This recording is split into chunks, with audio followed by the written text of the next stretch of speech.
شادی بیاہ مہنگے ہو گئے ہیں تو اس کا آسان طریقہ ہے کہ خاموشی سے کر لیں، 4 سال بعد میڈیا نکال لے گا، پتہ ہی نہ چلے کسی کو۔ اسپیکر صاحب، کل تو آئے اسحاق صاحب اور ایک بم گرا کر چلے گئے، تو ان کو وہ رکے بھی نہیں، آپ نے مجھے وقت بھی نہیں دیا۔ ان کو تو مبارکباد پیش کرنی تھی یہاں آنے پر کہ 4 سال قید و بند کی صعوبتیں اٹھائیں اور اس کے بعد وہ آئے اور یہاں پر ہمیں بھلے بم ہی گرایا مگر اپنا چہرہ دکھا دیا۔ تو جناب اسپیکر، ادھر جس سے بھی پوچھا انہوں نے کہا کہ بھئی یہ جو IMF سے معاہدہ ہوا ہے یہ ملک کے لیے بہت ضروری ہے اور یہ ہے وہ ہے، تو میں نے بھی کوئی تنقید نہیں کرنی تھی۔ اب ظاہر ہے پاکستان کو ڈیفالٹ ہوتا تو نہیں دیکھ سکتے، حالانکہ گو کہ اس میں میرا کوئی حصہ نہیں ہے، تو لیکن میں نے صرف وزیر خزانہ صاحب کو ایک ریکویسٹ کرنی تھی کہ 15 اور 25 والے کو تو چھوڑیں، مجھے ایک 50,000 والے کا بجٹ بنا کر دکھا دیں۔ آپ مجھے بجٹ بنا کر دکھا دیں، میں آپ کو اس کو بھی میں آپ کو ووٹ دوں گی اور آئندہ آنے والے آپ کے فیصلوں کو بھی میں سیکنڈ کروں گی۔ تو یہ کون سی بات ہے کہ آپ آئیں، آپ جس دکھ تکلیف اور کرب سے گزرتے ہی نہیں ہیں، اس سے گزرتے ہی نہیں ہیں، اور آپ یہاں پر آ کے بھاشن دیتے ہیں کہ یہ ہمیں مشکل فیصلے کرنے پڑیں گے۔ مشکل فیصلے اپنے لیے کریں نا، اپنے لیے کیوں نہیں کرتے؟ عوام کو سادگی کا درس دیا جا رہا ہے، ان کے ایک ایک لباس اور ان کی اشیاء جو استعمال کرتے ہیں ان کی قیمتوں کا آپ کو اندازہ ہے؟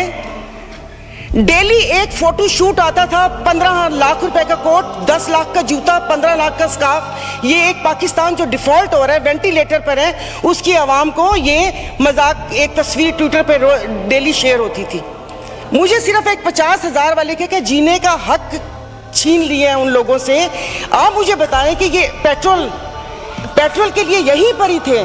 میری ایک اور آپ سے ریکویسٹ ہے کہ کوئی ایسا رول ہے کہ جو حکومت ہے وہ یہیں بیٹھی رہے اور اپوزیشن کے وہ بینچ ہو جائے، کیونکہ میرے خیال میں ان بینچز میں، ان چیئرز میں کوئی پرابلم ہے کہ یہاں پر بیٹھنے والا بولتا ہے اور وہاں پر جا کر سمن بکمن امیون بن جاتے ہیں یہ لوگ، ان کی زبان نہیں چلتی۔ اور یہی جب میں وہاں پر بیٹھ کے حکومت پہ تنقید کرتی تھی تو یہاں پر سب بیٹھے ڈیسک بجاتے تھے۔ آج جب میں یہاں پر کھڑی ہو کے حکومت پہ تنقید کرتی ہوں تو ان سب کو پرابلم ہوتا ہے۔ تو جناب اسپیکر، انہوں نے تو یہاں تقریر کر دی، اس تقریر کے بعد اگر اتنی ہمت ہے، کل میں ایک گروسری شاپ تک گئی تھی، وہ بھی کوئی F6 نہیں گئی تھی، یہاں کوئی چائنا مارکیٹ کے پیچھے کوئی دکان ہے، وہاں پر جا کر آپ لوگوں کی تکلیف، ان کی آنکھوں سے ان کا اندازہ لگا لیں۔ مجھے یہاں پر کل یہ کرنٹ ڈیفیسٹ اور خدا جانے کیا کیا بتا رہے تھے، میں یا آپ اپنے حلقے میں جا کر کسی غریب عوام کو کیا ان کو کرنٹ ڈیفیسٹ بتائیں گے کہ ہماری عیاشیوں سے تم لوگ اس حال تک پہنچے ہو، اب تم ہی لوگوں کو برداشت کرنا پڑے گا، یہ قربانی تم لوگوں کو دینی پڑے گی۔ لیکن پھر میں نے سوچا کہ قربانی تو حلال جانور کی جائز ہے، تسمین ہم حلال ہیں، جن کی قربانی نہیں ہے ان کی قربانی جائز نہیں ہے۔ اب آپ دیکھ لیں یہ کہ یہاں پر اٹھتے ہی جو بولا تھا، میں آج اس فورم پہ اپنی پارٹی کی طرف سے، مسلم لیگ فنکشنل اور صدر پیر پگارا اور صدر الدین شاہ کی طرف سے، میں آپ بلاول صاحب کو میں دعوت دیتی ہوں کہ آپ سندھ سے مہنگائی مارچ شروع کریں، ہم آپ کے ساتھ ہیں۔ اور میں اپنے انکیوں کے بھائیوں کو، یہ وقت ہے اپنی مہاجر قوم کے ساری گلے دور کرنے کا کہ تب بھی آپ لوگوں کے ساتھ تھے مہنگائی کے لیے، اور آج بھی اس حکومت کو لات ماری ہے اس مہنگائی کی وجہ سے۔ لیکن ہم یہاں پر بیٹھ کے صرف باتیں کریں گے۔ یہاں پر میری کچھ ممبران سے بات ہوئی ہے، نام نہیں لوں گی میں، ایک سے میں نے کہا کہ کل تم ڈیسک تو نہ بجاتے، سن لی تھی تقریر، کہتا غریب پیدا کیوں ہوتا ہے، غریب کا قصور ہے۔ ادھر کسی نے مجھے بولا کہ مسلمان کو صبر اور شکر کا درس دیا گیا ہے، صبر شکر کریں، پوری دنیا میں مہنگائی ہے۔ میں ٹیم ہارٹنز اور کیا کہتے ہیں PSL کا میچ دیکھنے والے اور کراچی 2 دریا میں کھانے والوں کی بات نہیں کر رہی، میں اس کی بات کر رہی ہوں جس کے 5 بچے اور ایک بائک ہے، وہ پیٹرول بھروائے گا، دوائی لے گا یا کیا کرے گا۔ انہوں نے یہاں پر وہ کہتے ہیں کہ شہد میں گھول گھول کے یہاں پر سارا یہ بجٹ بتا دیا۔ میں ویسے لکھا ہوا پڑھ نہیں سکتی اس لیے کہ اس میں جذبات نہیں ہوتے، وہ ریڈنگ ہوتی ہے۔ جیسے کل پرسوں یہ وزیر خزانہ ساکا صاحب نے آ کے بنا جذبات کے یہاں پر آ کر کاغذ پڑھ کے اور یہ جا اور وہ جا دوسرے کے اوپر، اور پیچھے یہاں پر بیٹھے ہوئے سارے پیچھے ڈیسک پہ جا رہے تھے کہ اس نے وہ کر دیا، کیونکہ ان کی تو دکان چل رہی ہے۔ میں اس دن نہیں تھی، میں ان کو خراج تحسین پیش کرتی ہوں مفتی عبدالشکور کو کہ جنہوں نے ایٹ لیسٹ ان 2 وزارتوں کے